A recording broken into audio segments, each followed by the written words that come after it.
Fermeture des frontières, confinement, distanciation sociale, la quasi-totalité des pays a mis en place des mesures sans précédent pour enrayer la pandémie de coronavirus qui à ce jour a fait plus de 200 000 victimes. À l'heure où le coronavirus fait subir son joug à la planète, de nombreuses épidémies ont causé à l'humanité des bouleversements sans précédent. Nous avons souhaité consacrer plusieurs émissions aux frontières de l'inconnu, à l'histoire de ces épidémies, et pour cela, je reçois dans notre émission notre philosophe, historien et conférencier Dominique Vibrac.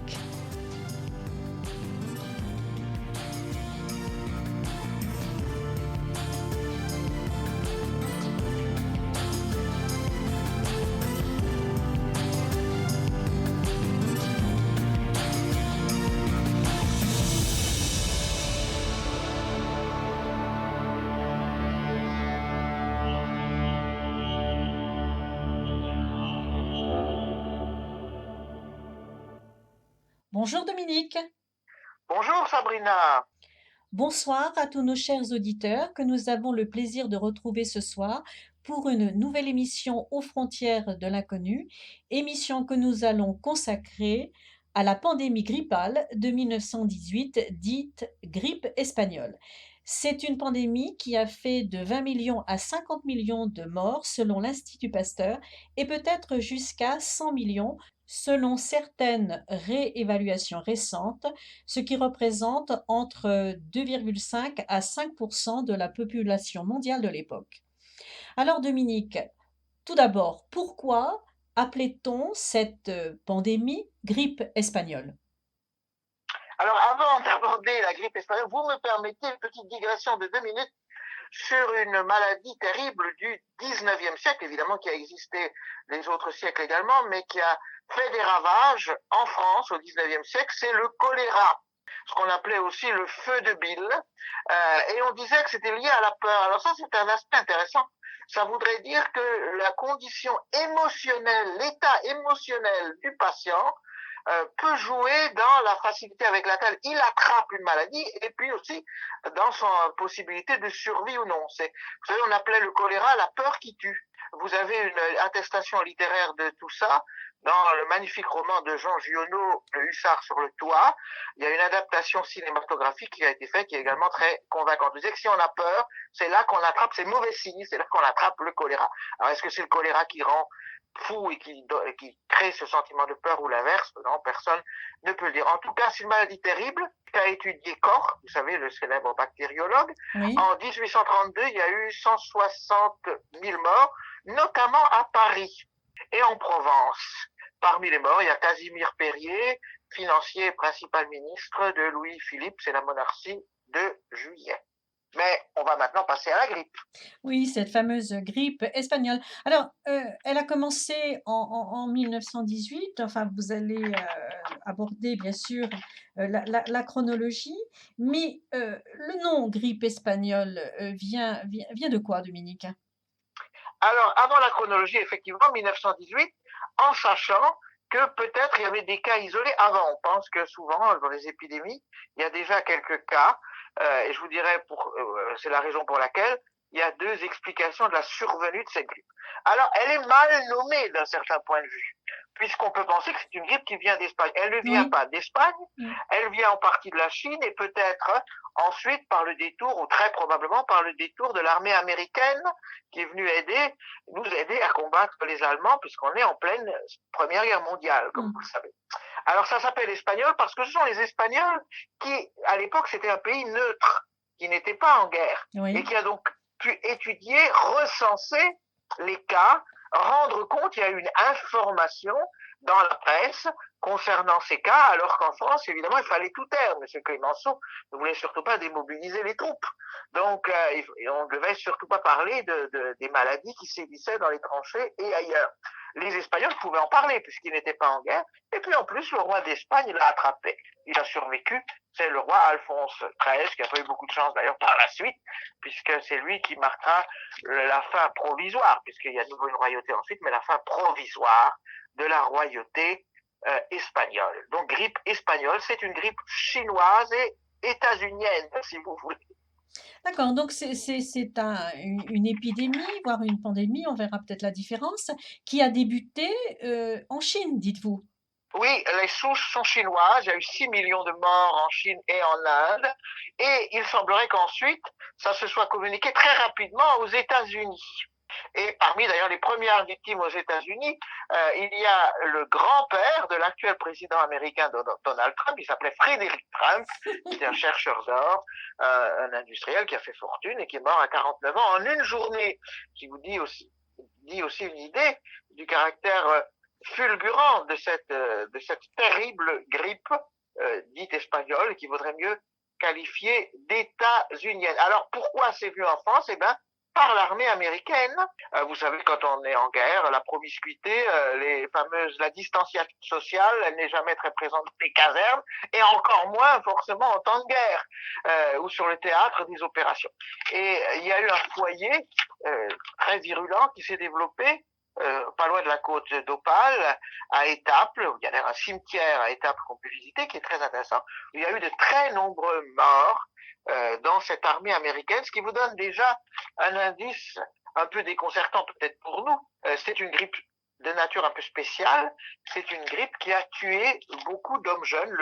L'âge critique, c'était pas le grand âge. Aujourd'hui, avec le coronavirus, vous risquez, entre parenthèses, le pourcentage de risque de mourir du coronavirus est absolument proportionnel au pourcentage en général de mourir, me semble-t-il en tout cas, de mourir d'une quelconque maladie. Mais ça veut dire que ça suit la fragilité en fait humaine. En ce qui concerne la grippe espagnole, c'est à 30 ans qu'on risquait le plus. Quels en étaient les symptômes? Est-ce que c'était une grippe ou est-ce que c'était autre chose? Alors c'était une grippe, bien sûr, qui se manifestait, alors, pas un rhume, hein, bien sûr, une grippe, donc qui se manifestait par une grande fatigue, des courbatures, les jambes coupées, c'est souvent un premier symptôme de la grippe saisonnière aussi, du reste, mais surtout ça arrivait très vite parce qu'il y avait un affaiblissement très violent de l'organisme qui était lié à la mobilisation, si vous voulez, avec laquelle le corps résiste. C'est pour ça que les jeunes mouraient. Je donne juste une petite explication, c'est très intéressant. Comme le sida, si vous voulez, d'une certaine façon, qui est un virus aussi. Hein. La grippe, le sida, c'est un virus, c'est pas une bactérie. Ça casse le système immunitaire. Et surtout, ça le mobilise. Donc, cette mobilisation du système immunitaire était plus forte quand c'était des jeunes qui avaient par ailleurs un système immunitaire beaucoup plus vigoureux que les gens âgés. Donc, on a observé, à cause de cette grippe un peu spéciale, cette particularité de cette grippe-là, on a observé ce phénomène curieux que les personnes âgées étaient...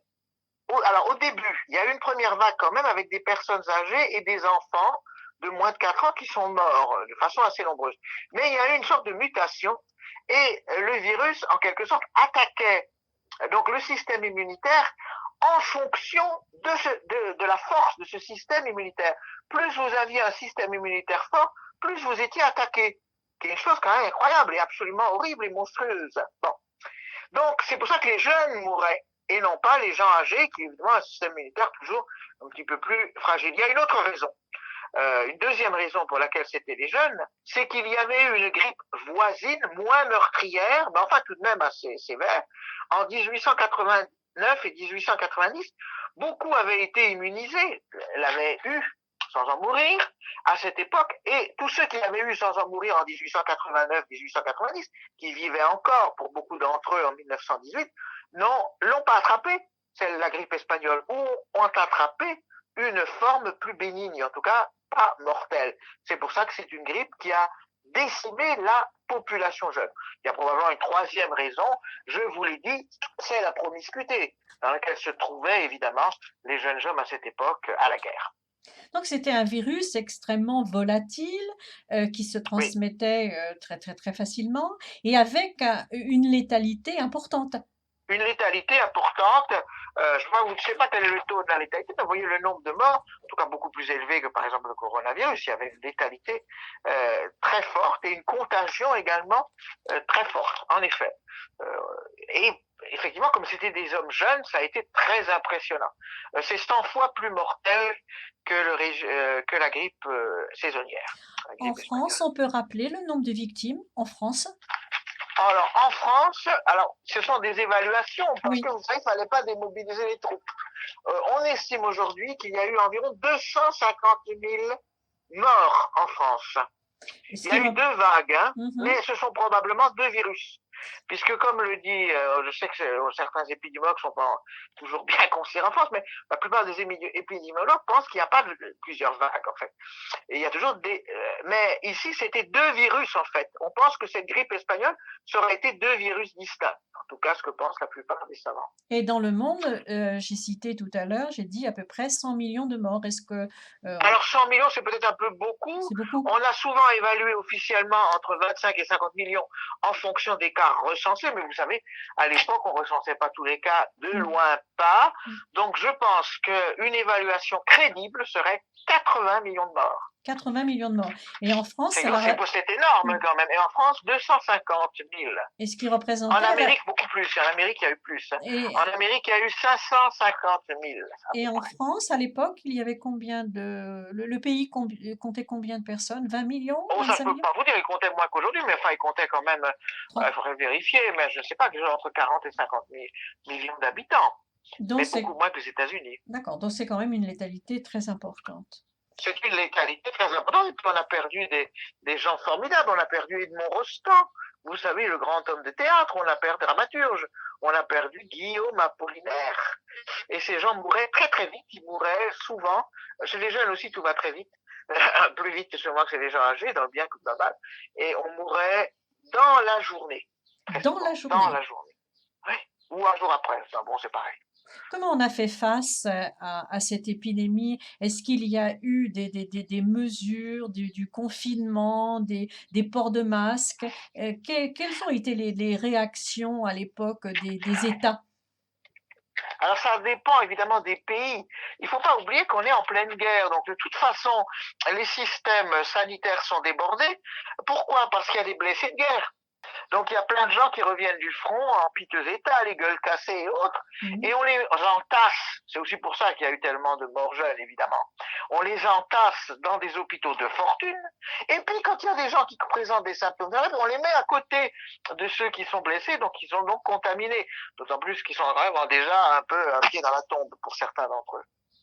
Alors, aux États-Unis, j'ai lu que une infirmière sur quatre mourait, ce qui était Oui, oui, épouvantable. oui, Une, c'était. hein, Il y a un taux de contagion très très fort, hein.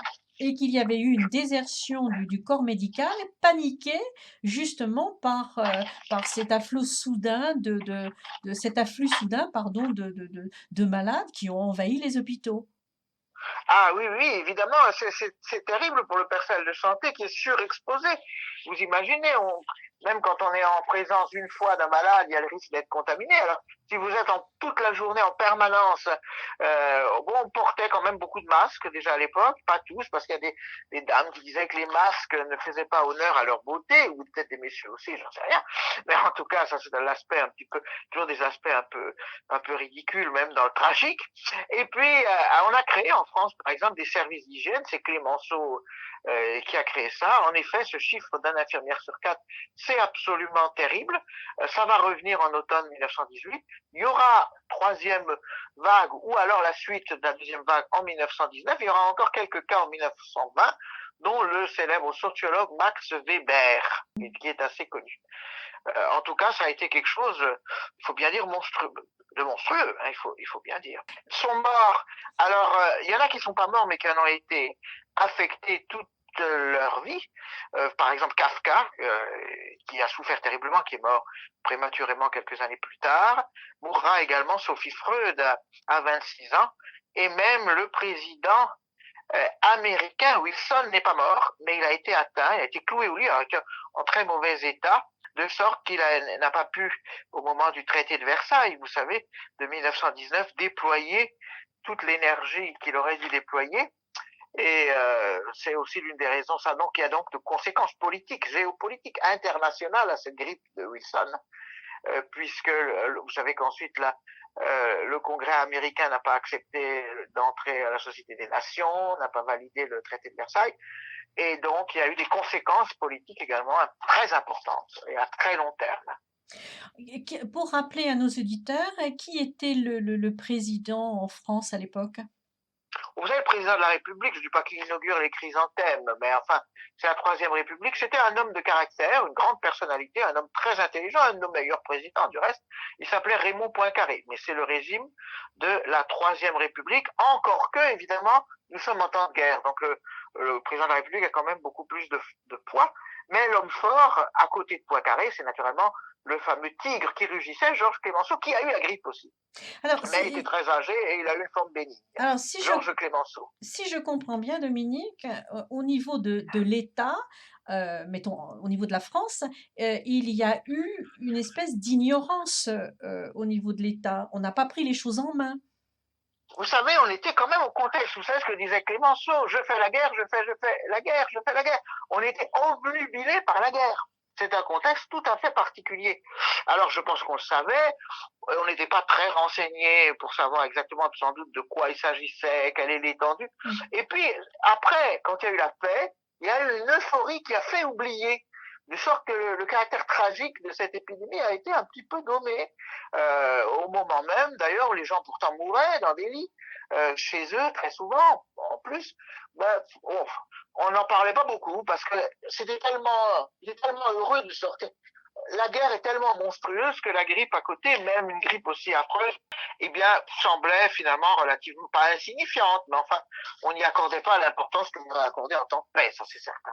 Alors, à part, si vous voulez, les gestes barrières individuels, le lavage des mains, donc l'interdiction peut-être des attroupements, il n'y a rien eu, de fait de manière générale, comme un déconfinement ou ce genre de mesures à l'époque? Non, pas beaucoup. Il y a eu des masques. Alors à San Francisco, on a fabriqué des masques, on a utilisé beaucoup de masques. Alors on avait dans le masque une espèce de petit mouchoir avec de l'eucalyptol. Bon, restait encore dans les mentalités cette croyance vague que peut-être le virus était dans l'air. Je vous rappelle que le virus, sa caractéristique, c'est de venir sur un hôte vivant. Mmh. Hein, animal ou homme du reste, hein. Mais en général c'est pas les mêmes, animaux et hommes, sauf quand ça passe de l'un à l'autre, c'est ça qui provoque d'ailleurs les catastrophes sanitaires.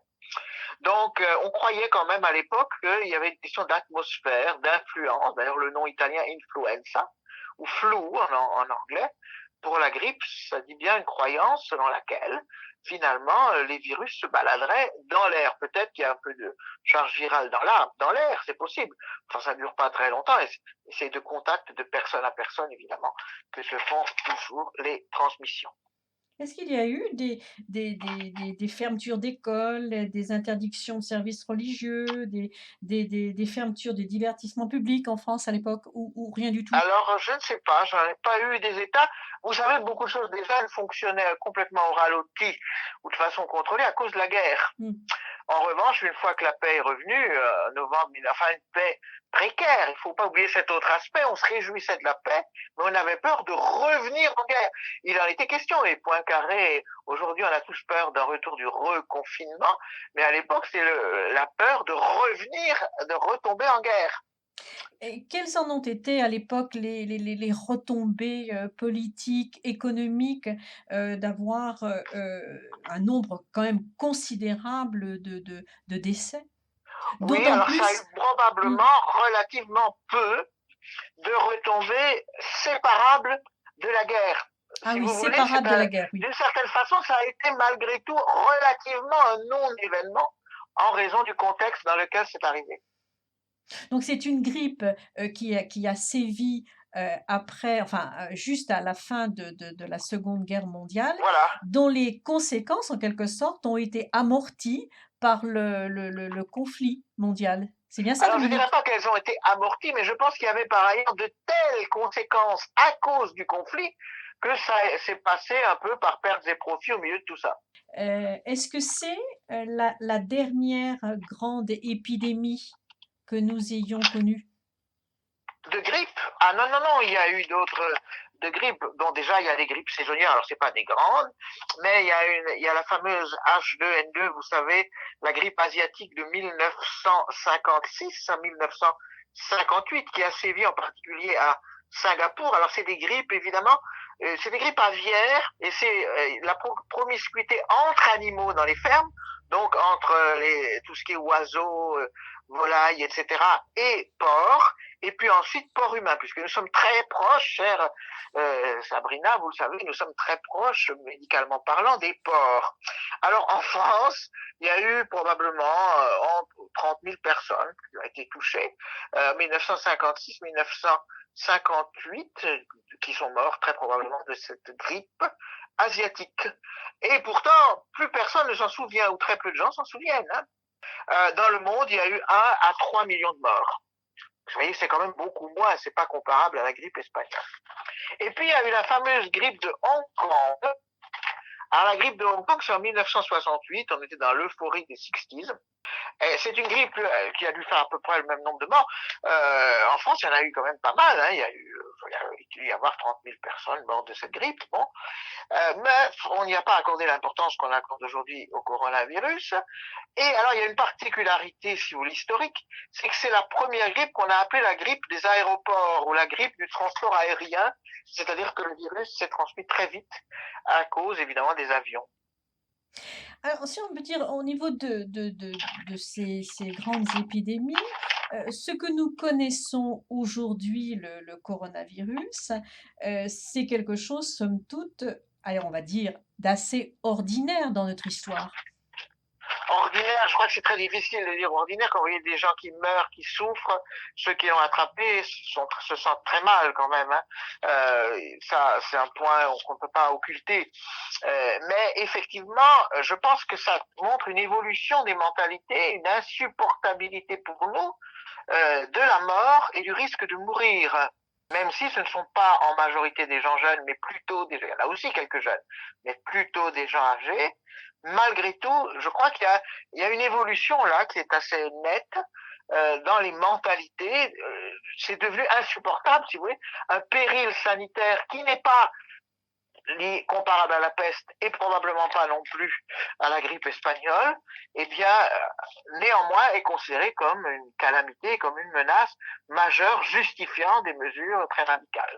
Alors, quand je veux C'est dire une évolution des mentalités. Oh, tout à fait, mais quand je veux dire ordinaire, c'est pas pour minimiser, Dominique. Ordinaire, ça veut dire que, en tant qu'humains, nous avons régulièrement affaire à des fléaux, qui, déciment donc, la population. En tout cas, avec les moyens que nous avons, au niveau de la communication, c'est la première fois, qu'on suit l'évolution, à la limite, je dirais, quasi à la minute près et qu'on a pris des mesures, de confinement généralisées. Ça, c'est vraiment la première fois. De cette façon-là, les Oui, quarantaines se présentaient évidemment de toute autre manière et pour des. Il y a eu quand même quelques quarantaines au moment de la grippe espagnole. Il y a quand même eu des choses aussi qui ont fermé. Donc, c'est pas une nouveauté absolue, mais il faut pas oublier que nous sommes en temps de paix. Et donc forcément, cette épidémie mobilise toute l'attention et surtout, c'est venu un peu de façon très inattendue. Je me permets simplement de vous dire, on pourrait parler une autre fois peut-être d'autres épidémies qui ont déferlé dans l'histoire, que ce soit typhus, vérole ou ce que vous voulez. mmh, Mais il ne faut pas oublier tout de même une chose. D'abord, c'est que les épidémies, il y en aura certainement toujours, mais les risques sont devenus beaucoup plus grands depuis un certain nombre d'années à cause de la promiscuité entre hommes et animaux, oui. parce que en fait ce coronavirus, nous ne pouvons pas nous défendre adéquatement contre lui. Nous ne pouvons pas en quelque sorte nous ne sommes pas immunisés parce que à l'origine, c'est d'origine animale. Et donc l'une des menaces, c'est pas la mondialisation comme telle, mais attention, il faut absolument éviter ce contact, cette promiscuité entre hommes et animaux qui permettent le passage donc d'une grippe qui est en fait à l'origine une grippe d'un animal à l'homme. C'est ça qui est peut-être une menace pour les prochains temps et un grand point de vigilance. Un mot de la fin, si tant est qu'il puisse, y en avoir un, Dominique, sur, les grandes épidémies, Alors, qui ont vous jalonné savez notre que histoire. Bergman, le célèbre réalisateur, ne mettait pas fin à la fin de ses films, parce que l'histoire continue. Donc, je crois que des épidémies, il y en aura toujours. J'ai envie de dire, il y a aussi un point de vue, peut-être une réflexion philosophique. Bien sûr, il y a une prudence, il faut que la médecine continue à travailler, se développer, mais il y a des nouvelles, quand même, épidémies qui ont apparu, parfois relativement inoffensive aussi, ou pas mortelle. Bon, chikungunya, par exemple, on en a parlé, mais après tout, bon, c'est pas une tragédie. Il y a par contre d'autres virus ou d'autres bacilles qui surviennent, qui peuvent être très dangereux. On va parler d'Ebola, par exemple, mais il y en aura également d'autres. Donc ça veut dire que l'humanité reste fragile. Et même si nous avons beaucoup progressé du point de vue technologique, eh bien, nous ne sommes pas à l'abri. Et n'oublions pas que la vie est une maladie sexuellement transmissible et surtout mortelle. Merci à vous Dominique d'avoir porté votre regard sur les grandes épidémies qui ont jalonné notre histoire. Merci aussi à tous nos auditeurs de nous avoir suivis dans cette série originale aux frontières de l'inconnu. Merci et au revoir Dominique. Au revoir.